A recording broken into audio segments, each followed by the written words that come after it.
There is a terrifying moment just before a storm breaks. A moment where the air pressure drops so rapidly that it feels as though the sky is, well, just holding its breath. Oh, absolutely. The anticipation is almost heavier than the rain itself. Right. And we spend so much of our lives waiting for that tension to resolve. But I find myself much more interested in what happens after, what remains when the noise finally stops. It is early on this Tuesday morning, the 19th of May in the year 2026. We are broadcasting from Atchison, Kansas, looking out over the Missouri River Valley, and the world this morning feels entirely rearranged. It really does. Washed entirely clean. It is. But before we get to the news of the campus or the old radio shows or, the mysteries in the archives that we'll cover in our deep dive today, we have to address this silence. We do. Because it's striking. It is. Because a passing Midwestern spring storm is not just a weather event. It acts upon the mind almost like a forced philosophical reset. Yeah, that's a good way to put it. I mean, for hours in the dark last night, we were just besieged by thunder, by the relentless drumming of water against the glass. The old timber of this house was groaning, sort of vibrating with an ancestral memory of the open plains. It was incredibly loud around, 2 in the morning? Exactly. And then, at dawn, the occupying army simply struck its tents and marched on. The world is left washed, quiet, and strangely new. Yeah. I was looking at the lingering clouds over the river valley this morning, and it struck me that these barometric shifts are, they're necessary. We need the violent interruptions to remind us of the fragility of our daily routines. It is a beautiful image. And I think anyone who has lived through a night of heavy weather on the plains knows exactly the feeling of that morning after quiet. It's very specific to this part of the country. It is. Right. But if I can, pull us down from the philosophical clouds for just a moment. Please do. I always need it. What strikes me isn't necessarily the existential reset, but the profound physical release of the earth itself. You can literally smell it. Oh, the petrichor. Yes.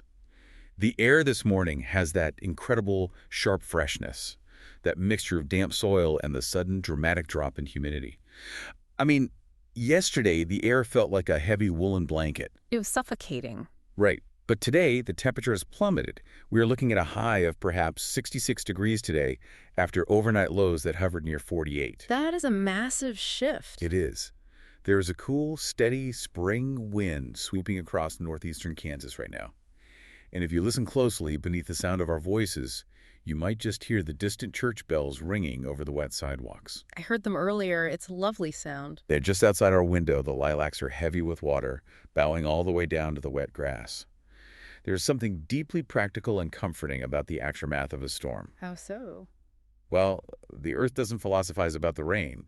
It simply drinks it. Ah, right. So for you, the listener, wherever you're sitting right now, perhaps with a cup of coffee and a quiet kitchen or, driving along a slick, rain-washed highway, we want to invite you to simply sit with us in this quiet, newly washed space. Yes, welcome. We are here to accompany you, to offer a companionable rhythm for the beginning of your day, taking our time to just explore the reflections, the stories, and the ordinary realities that anchor us. That is precisely why we are here, and I suppose you are right to ground me. It is too easy to turn a wet lilac into a metaphor and forget to simply admire the flower. It's an occupational hazard for you. It really is. Yep. But that marriage of the physical and the spiritual is exactly what we find in our daily return to the Chesterton Radio Morning Prayer. Yes, it grounds us immediately. Right. Today we find ourselves in Psalter Week 3, moving through the Tuesday of the 7th week of Easter. And for those who might not be intimately familiar with the mechanics of the Liturgy of the Hours, it helps to understand that this isn't just a random collection of readings. No, not at all. The Psalter is a 4-week cycle of Psalms. So when we say it is week 3, it means we are stepping onto a wheel that has been turning for centuries. I love that image. A wheel turning. It's a profound grounding mechanism. You don't have to invent your own spiritual disposition for the morning. You simply step into the rhythm that has been prepared for you. Mm-hmm. The liturgical rhythm does not ignore the weather of the world. It incorporates it. Just as the earth outside is washed clean, the spiritual rhythm of the morning asks us to quiet our minds. We begin, as always, with the invitatory. Lord, open my lips, and my mouth shall declare thy praise. And that structure is so necessary. I mean, if we were left to our own devices, our morning prayers would likely just be frantic lists of anxieties and demands. Definitely, a grocery list of worries. Exactly. But the structure pulls us out of ourselves. The antiphon echoes the season, the Lord is risen, alleluia. And then we move through the beautiful ancient words of Psalm 94, the call to praise the Lord with joy, to recognize that in his hand are all the ends of the earth. And the heights of the mountains are his. Yes. It reminds us, before the day's emails and obligations take hold, that we are the people of his pasture. But what truly anchors this morning's reflection is the gospel reading. Yes, from John. We are reading from the Douay-Rheims translation of John, chapter 17, verses 1 through 11. This is often referred to as Christ's high priestly prayer. And I think we need to read this not as a distant, echoing proclamation, but as a deeply intimate, lived moment. I have to be honest, I often struggle with this specific passage. Really? Why is that? Well, the language is just so elevated, so dense with theology, that it can be difficult to penetrate. Christ is lifting his eyes to heaven and saying, Father, the hour is come, glorify thy Son, that thy Son may glorify thee. Right. He speaks of manifesting the Father's name to the men whom the Father gave him. He says, I pray for them. I pray not for the world, but for them whom thou hast given me, because they are thine.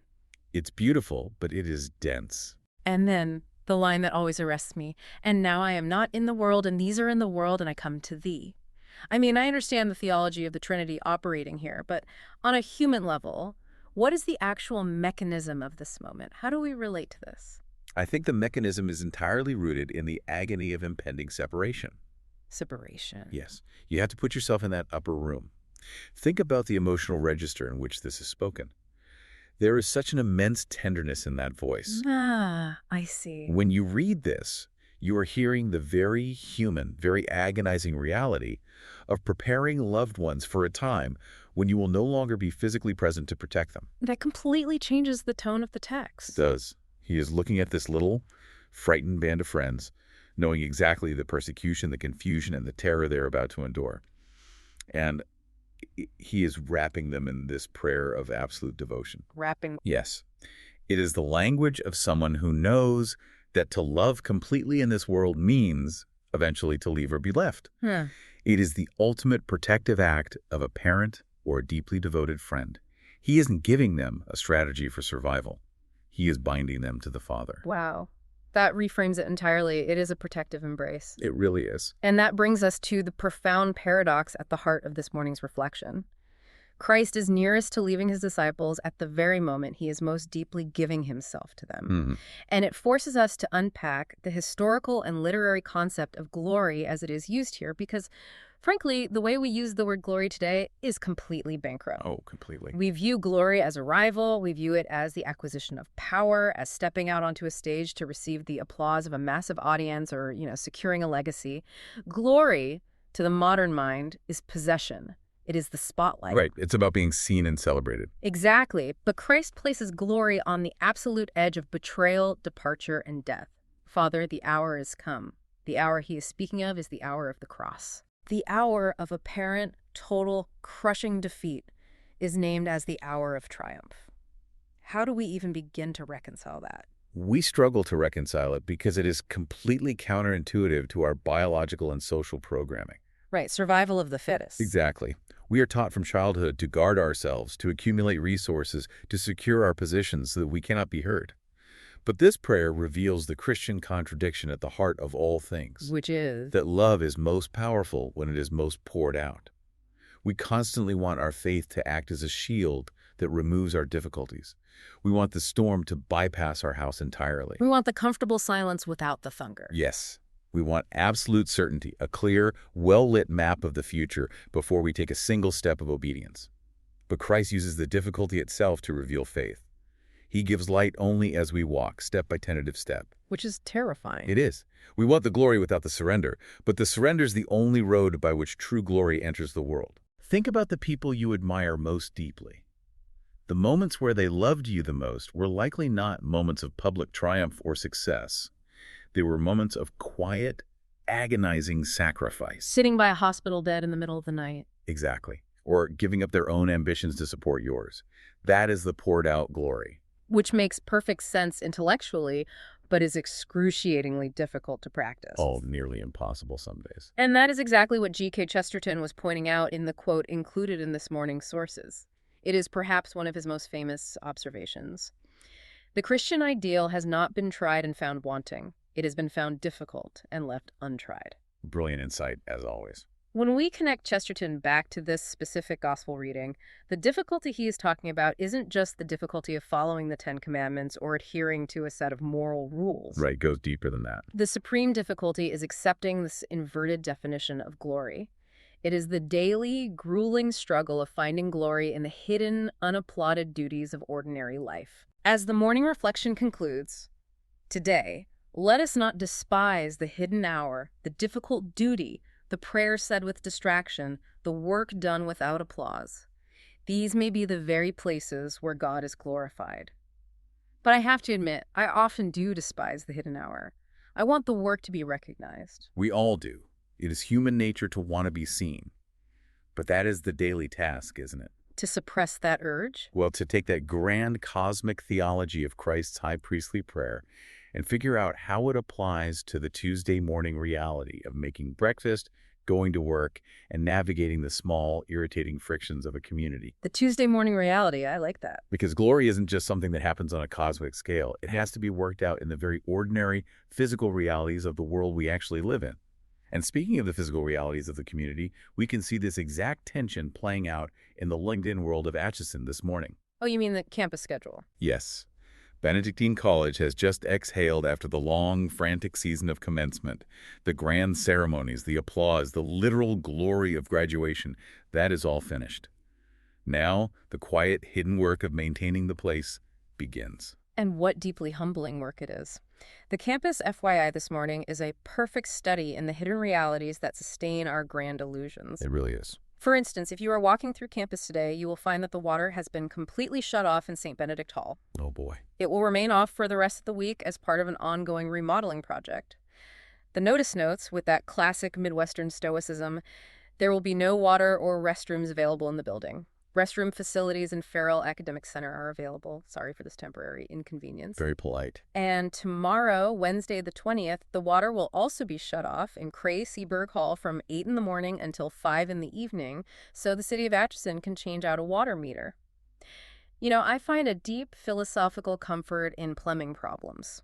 Of course you do. Only you could find a philosophical comfort in a severed water main. Please, explain. I am serious. Think about it. Living in a historic monastic town means constantly being humbled by infrastructure. Well, that's certainly true. We build these grand stone edifices. We reach for the heavens with our spires. We house the great books of Western civilization in these halls. We debate theology and philosophy. Right. And yet the entire operation grinds to an absolute halt because a 100-year-old cast iron pipe in a dark, damp cellar requires attention. It is a wonderful grounding reminder of our physical limitations. It does keep us humble.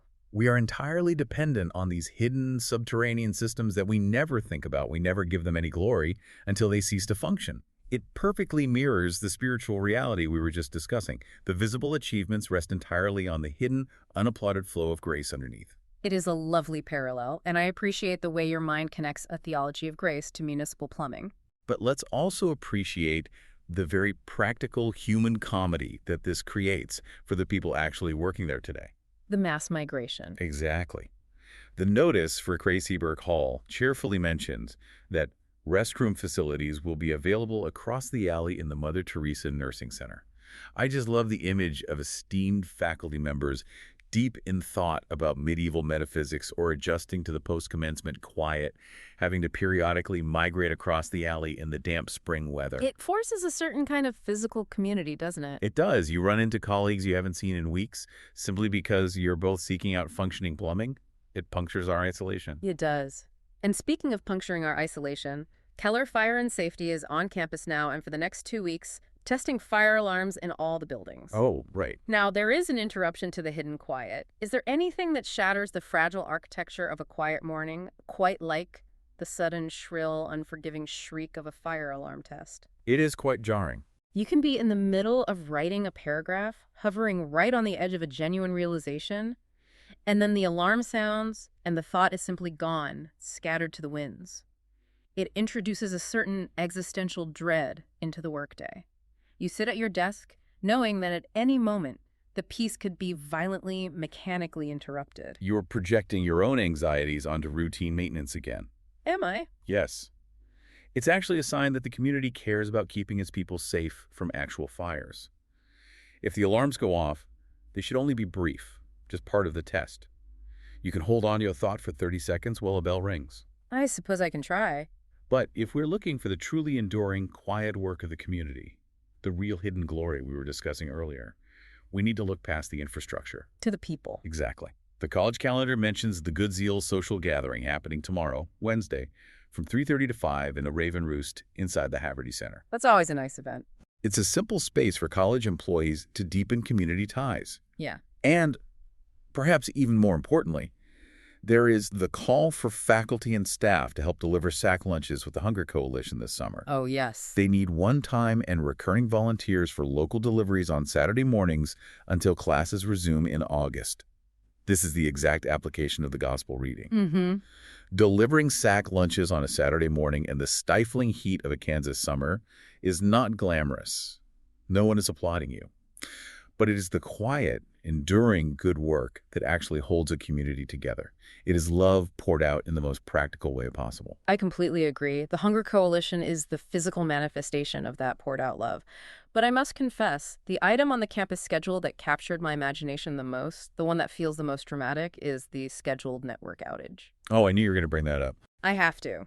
Tomorrow evening, Wednesday, from 6 p.m. to 6 a.m., there will be a complete network outage due to Fibber relocation for the new library.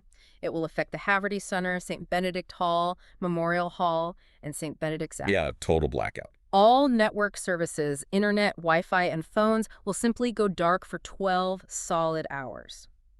I look at that not as an inconvenience, but as an unintentional spiritual retreat. A retreat? Think about it. For 12 glorious hours, the Abbey and those halls will be plunged back into the technological reality of the 12th century. Oh, goodness. No emails, no digital notifications, no scrolling through the infinite meaningless noise of the outside world.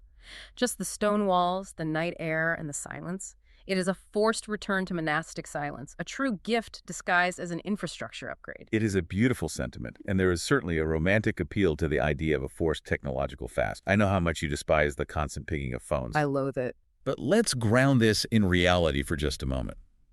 People still need to check on their families. The monks at the Abbey have necessary communications to manage, elderly members to care for, oblates reaching out for guidance. Well, yes, practically speaking. An outage of phones and internet isn't just an invitation to deep medieval prayer. It's also a practical logistics nightmare for anyone trying to coordinate care, check on a sick parent, or simply submit a necessary report. I appreciate your romantic framing of the Fibber relocation, but we have to remember the human reality behind the inconvenience. Right. The 12th century wasn't just quiet. It was also remarkably difficult to get help when you needed it. A fair correction. I concede the point. The romance of the ruined cellar is always more appealing when you don't actually have to live in it. Exactly. And speaking of cellars and the passing of heavy storms, the physical atmosphere of Atchison this morning provides a remarkable parallel to our next subject in today's deep dive. The new episode. Yes. For those who follow our regular journey through the Chesterton Radio series, we arrive today at episode 2 of the new adventures of Father Brown, titled The Girl in the Archive. And the audio landscape they have painted for us in this installment is extraordinarily rich. It really is. The story picks up exactly where we left off, with the impossible timeline surrounding the death of the wealthy benefactor Sebastian Vale in a locked tower at St. Anselm's College. The atmosphere is incredibly thick right from the opening lines. We're told that the storm remained over St. Anselm's through the small hours of the morning, not moving across the valley, so much as settling upon it like a dark encampment. What a phrase, a dark encampment. I love that phrasing. The idea of the night abandoning anger for endurance. It mirrors the exact kind of heavy, enduring weather we experienced just hours ago. It does. The descriptions are so evocative. Water streaming from stone gutters, lamps burning dimly behind heavy curtains, the memory of the Abbey bells hanging invisibly in the wet air. You can feel the dampness and the tension. And inside the college, the guests from the banquet are trapped in the great hall, whispering nervously while coffee circulates with the solemn persistence of sacramental wine. It sets the stage for a descent, both literal and metaphorical. Inspector Bellamy, who represents the pragmatic, facts-only approach to the world, is deeply frustrated. And frustrated. He operates on logic, on the physical evidence of the clock and the corpse. He notes with bitter humor that he has seen men poisoned, stabbed, and strangled, but he has never encountered a corpse with a social schedule after death.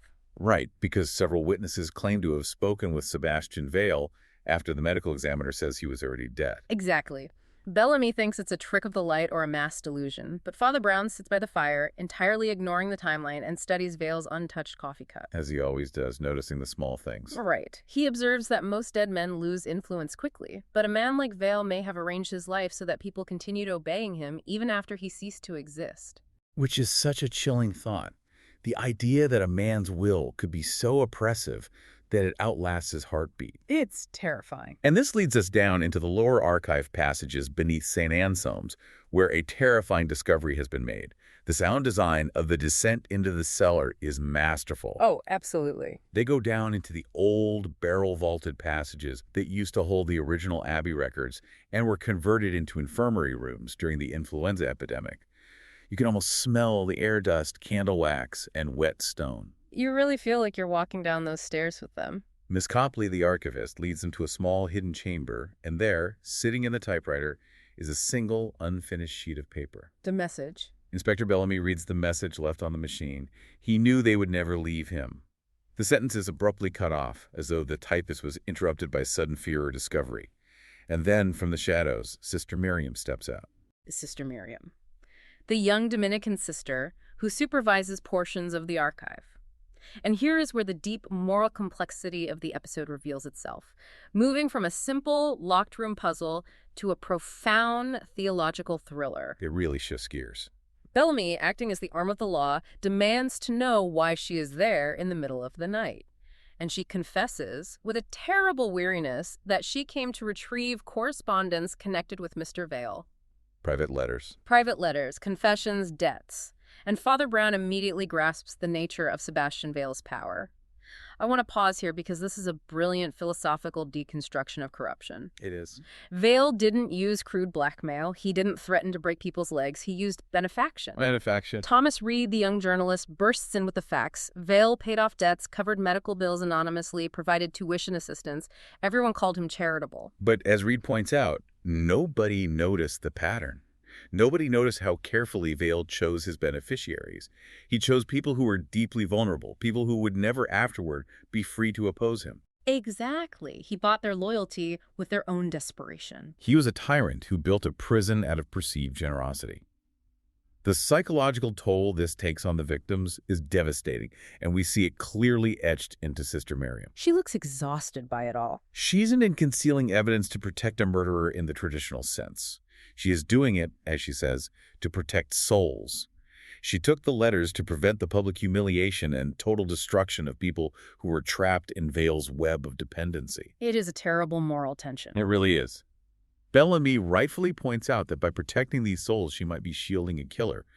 But her exhaustion, the way she seems to be carrying the weight of so many broken lives, highlights how insidious Vale's method of control was. I think this is what I find most difficult to grasp about this kind of psychological grip. How does one justify it to oneself? Corruption that learned how to dress like benefaction. That phrase. That is the phrase the young journalist uses, and it cuts straight to the bone. Vale used the appearance of goodness, the appearance of poured-out love, to achieve absolute control. It is the dark mirror image of the true glory we read about in the gospel this morning. Exactly. Christ poured himself out to set his friends free. Vale poured his money out to put his friends in chains. Wow, yes. But just as we are grappling with this psychological horror, the episode delivers its climax, which shifts the mystery into an almost supernatural dread. Oh, this part gave me chills. Bellamy discovers another door at the rear of the archive chamber, leading deeper into the foundation passages beneath the original monastery. It is locked, but someone has recently tampered with it. And Father Brown, crouching silently near the floor, points out what the others have missed. The footprints. Across the thin film of dust on the stones are the faint impressions of wet feet. But not shoes, bare feet. Bellamy immediately recognizes the impossibility of this.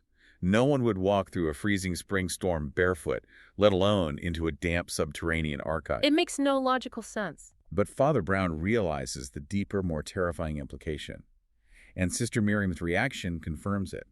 She goes pale, not with fear, but with a deep, recognizable grief. She knows who those footprints belong to. She says, I know who believed those footprints belonged to a saint. And that line brings us to Father Brown's profound realization, which serves as the thematic core of the entire episode.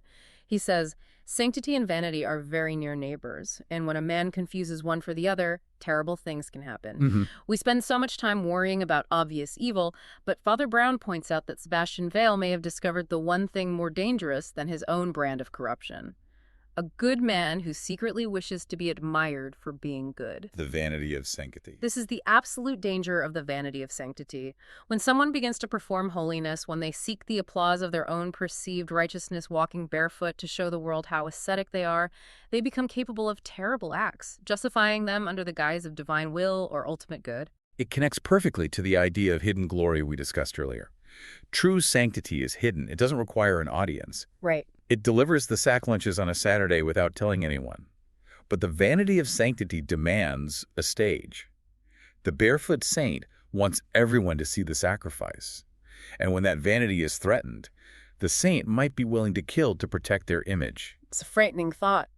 The episode ends in sudden, terrifying darkness as the lights in the archive fail and they hear a slow, bare footstep approaching in the dark. It is a masterful cliffhanger. It leaves us desperately anticipating tomorrow's episode, The Bell at Midnight. It is genuinely unsettling. The moral weight of the Father Brown mystery, the darkness of Sebastian Vale's false charity, and the chilling vanity of the barefoot saint all create a very heavy, oppressive atmosphere. It does. It sits heavy on the chest. It forces us to examine the darkest corners of human motivation. So given that heaviness, and given that the sun is finally starting to break through the clouds over the river valley here, perhaps it is wise to turn our attention towards something entirely different. I think we need it. Something much lighter, yet equally rooted in the rich tradition of companionable radio. We have in our sources today the featured old-time radio broadcast of Fibber, McGee, and Molly, specifically the episode titled Fibber the Author. Oh, this is the perfect pivot. It is a perfect palate cleanser, a return to the warmth and absurdity of classic domestic broadcasting. It is an absolute delight. The plot of Fibber the Author is a masterclass in domestic absurdity.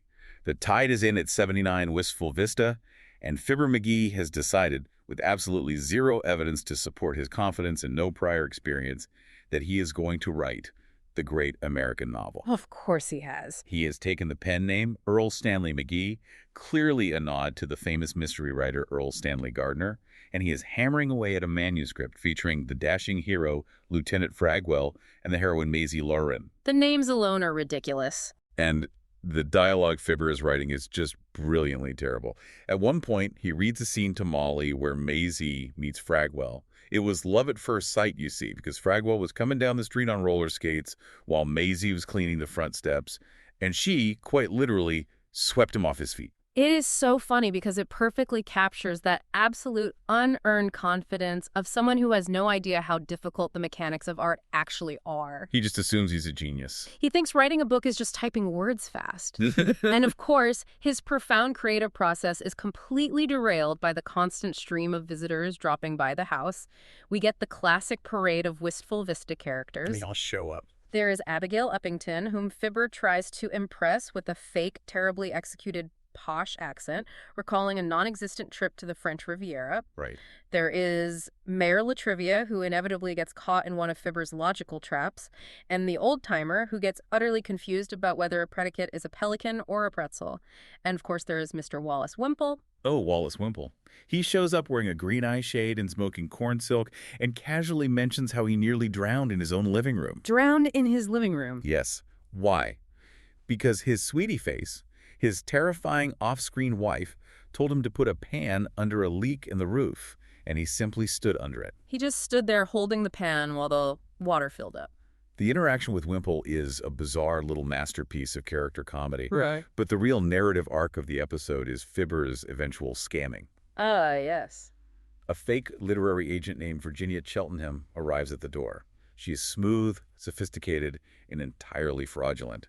She immediately sees right through Fibber's ridiculous Earl Stanley McGee persona, but she recognizes a spectacular mark when she sees one. She plays him like a fiddle. She casually drops names like Red Lewis and Jack Steinbeck, completely dazzling Fibber with visions of literary glory. She plays to his vanity perfectly. She convinces him that she will sell his unfinished roller-skating naval lieutenant masterpiece to Random House, have it dramatized on Broadway, and sold to the moving pictures. The whole package. And then, having inflated his ego to the size of a hot air balloon, she methodically fleeces him of exactly $27.75, which happened to be every single cent he had in his pocket for reading fees. Reading fees. It is the classic Fibber-McGee comeuppance. His vanity always costs him exactly what he has in his wallet. It does. But what makes this episode so significant to discuss in our deep dive isn't just the plot. It is how this program exemplifies the art of companionable broadcasting. The humor in Fibber-McGee and Molly isn't built on the rapid-fire punchlines or the cruel shock value that modern sitcoms rely on. Modern comedy often feels like an assault on the viewer. It constantly tries to outpace your expectations. It's exhausting. It is. But this classic era of radio was built entirely on character and familiarity. When the audience tuned into Wistful Vista, they weren't listening for a surprise twist. They were listening to characters they knew intimately doing exactly what they expected them to do. The comfort comes from the predictability. The humor comes from knowing Fibber's ego will lead to disaster and knowing exactly how the old-timer will misinterpret a word. Precisely. It was a shared world. The listener was quite literally invited into the McGee's living room. You can hear it even in the way the commercials are woven into the narrative. Oh, the commercials are fascinating. Harlow Wilcox, the announcer, simply walks into the scene like a neighbor and starts talking about the protective qualities of Johnson's Wax and Glow Coat. Fibber gets furious, Molly tries to mediate, and the commercial becomes a seamless, absurd part of the story. It's so clever. It breaks the fourth wall, but in a way that includes the listener in the joke. It is domestic companionship as entertainment. It relies on the idea that ordinary life, with all its small frictions and foolishness, is inherently valuable and entertaining. And at the absolute center of that companionship is the marriage dynamic between Fibber and Molly. If you listen closely to Molly, her incredible patience is the emotional anchor of the entire show. She is a saint. She is the grounding wire for Fibber's endless erratic electricity. She offers these gentle, loving deflations of his massive ego. Like when Abigail's there. Yes. When Abigail Uppington says Fibber has been working like a little beaver on his book, Molly quips, "You betcha, pull a tree down and build a dam for the lady little beaver." That's brilliant. She knows his book is terrible. She knows he's going to make a fool of himself. But her affection survives his constant foolishness. She lets him spin his wheels. She warns him when he is heading for a cliff. But she never stops loving the fool that he is. That is the genius of the program. It portrays a marriage that is both deeply funny and genuinely resilient. It really is a remarkable contrast to the rest of the morning's reflections. We spent the early hours unpacking the heavy, life-altering definitions of glory in the gospel. We descended into the dark, corrupting search for power in the cellars of St. Anselm's. And then we sit in the living room at 79 Wistful Vista and listen to a man try to achieve literary fame by writing about a lieutenant on roller skates. It's a bit of tonal whiplash, isn't it? But there is a thread that runs through all of it. A singular theme connecting the ancient text, the mystery, and the comedy. If we look closely, we are exploring three very different pursuits of glory. We are. Fibber-McGee is chasing a false glory. The harmless, absurd desire for fame, for his picture in a magazine, for the applause of a literary world he doesn't even begin to understand. It's silly. It is vanity, certainly, but it is a childish, innocent vanity. It only cost him $27. Yes, and then we have the dark, controlling glory of Sebastian Vale. That is a terrifying distortion. Vale sought a glory that required the absolute subjugation of others. Right. He masked his tyranny as charity, creating a kingdom where he was revered not out of love, but out of a desperate engineered dependency. And the barefoot saint in the archives, seeking the vanity of his own perceived perfection, demanding that the world recognize his holiness, is just another shade of that same dark pursuit. Both of them weaponize virtue for their own glory. Which brings us back, finally, to the only true glory, the one revealed in the morning's gospel reading. The glory that Christ speaks of, the poured-out glory. It is not the superficial applause Fibber seeks, and it is certainly not the terrifying control veil demands. It is the difficult, unapplauded glory of surrender. It is found in the willingness to give oneself away for the sake of those who remain in the world. It is the glory of the hidden work. The hidden work, the water pipes beneath the stone halls, the sack lunches delivered on a hot Saturday, the quiet patience of a spouse listening to a terrible novel. Yes. It is all the same poured-out love. And as we close our time together this morning, that is the thought we want to leave sitting with you quietly as you step into your Tuesday. A provocative thought to mull over. Consider the places in your own life where you might be expending your energy seeking the applause of a rival. Where are you writing your own version of Earl Stanley McGee's novel, hoping for an audience? Where might you be demanding the recognition of the barefoot saint?